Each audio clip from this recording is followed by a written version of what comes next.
Hello, welcome to He Fought Halliburton and Won, a case of upholding IMA standards. I'm Spencer Osborne. It's my pleasure to be presenting to you today. The case revolves around a type of accounting transaction called a bill and hold sale. A bill and hold sale occurs when something is sold to a customer, but that something is not immediately transferred into the possession of that customer. In order to recognize revenue, the object in question must be transferred into the possession of the customer before anything is put on the books. It is inappropriate to record revenue before the underlying transaction has been completed. However, unscrupulous companies may attempt to use bill and hold sales to increase their revenues for the year. The SEC enforces regulations that should prevent this from occurring. Unfortunately, as we will see later in the case, the SEC in practice is not always as good as it aspires to be. The central figure that we follow through this case is Tony Menendez. Tony was the head of accounting and technical research at Halliburton. Tony became aware that Halliburton was using bill and hold sales to inflate their revenue.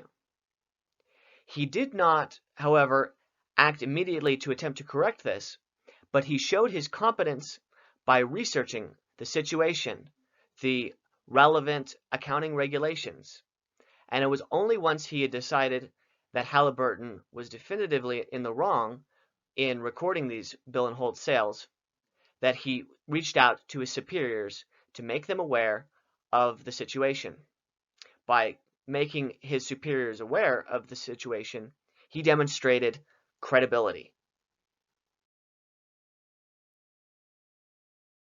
Menendez brought the inappropriate accounting treatments to his immediate boss, Mark McCollum, and in turn he brought them to the executive accounting staff at Halliburton. They all agreed that the accounting treatment for the bill and hold sales was inappropriate, but they didn't want to have to go through doing a restatement of the financials that would negatively impact Halliburton's financial appearance. So Mark went through proper channels, maintaining confidentiality, and reached out to the SEC as a whistleblower. He also reached out to the audit committee of Halliburton. What Menendez didn't expect was to be retaliated against by Halliburton. His boss, Mark McCollum, outed him in an email to executives at Halliburton. Menendez became an outcast, and former friends and colleagues would not speak with him, and he was often left out of the loop. Still, he maintained his integrity in attempting to improve the culture and appropriateness of accounting at Halliburton by continuing to fight for the truth. And he also filed a whistleblowing case against Halliburton because of the retaliation against him. The SEC's investigation into Halliburton did not continue very far. Further, the administrative judge in the retaliation case found against Menendez.